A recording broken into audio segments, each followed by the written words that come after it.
Good morning, class 4.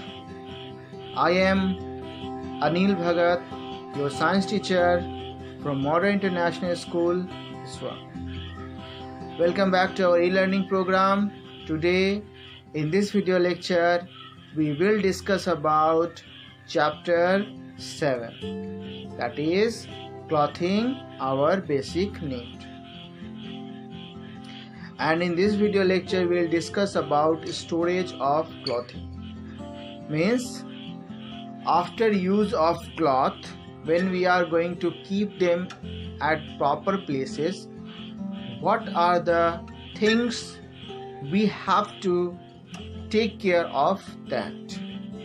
So first of all, in this chapter we discussed about clothes, need of clothes, their variety, the different sources of cloth, is natural, artificial, and how we can take care of clothes. Now today we will discuss about storage of clothes. So first of all, we have to wash our clothes before packing,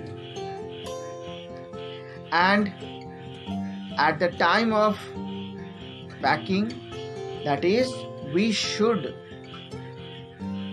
store our clothes properly.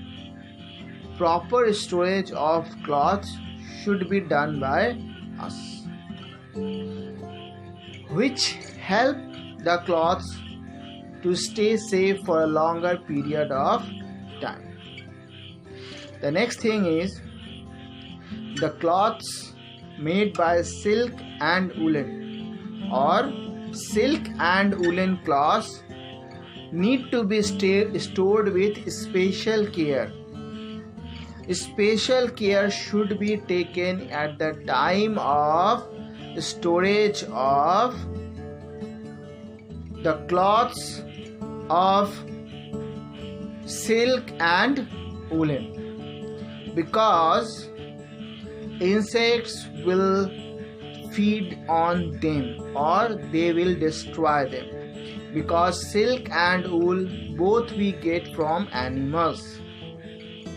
So we have to store them and we have to take care of them properly. Special take care should be there. Number 3, before storing of clothes, we should dry clean them properly. Means there should be no amount of moisture present in the cloths. If moisture is present in the cloths, it will create damage for the cloths. And we should put some mothballs or dried neem leaves. Mothballs or dried neem leaves with the cloths. These mothballs or the dried neem leaves help the cloths, help us to protect the cloths from insects or germs. Because of mothballs and dried neem leaves, insects will not harm the cloths. So we should put some mothballs or some dried neem leaves with the cloths for their protection. The next is proper care of cloths make them last longer.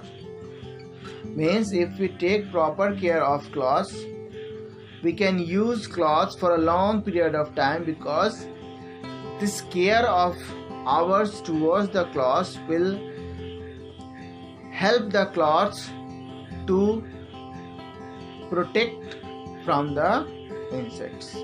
Means it helps us to protect the cloths from insects. So class, I hope you are able to understand the process of storage of cloths. If any problem, ask me class. I will help you. Have a great day. Be safe at home. Thank you. And revise this chapter again and again, because today we finish this chapter. Read the book again and again. Have a great day, class. Be safe at home. Thank you.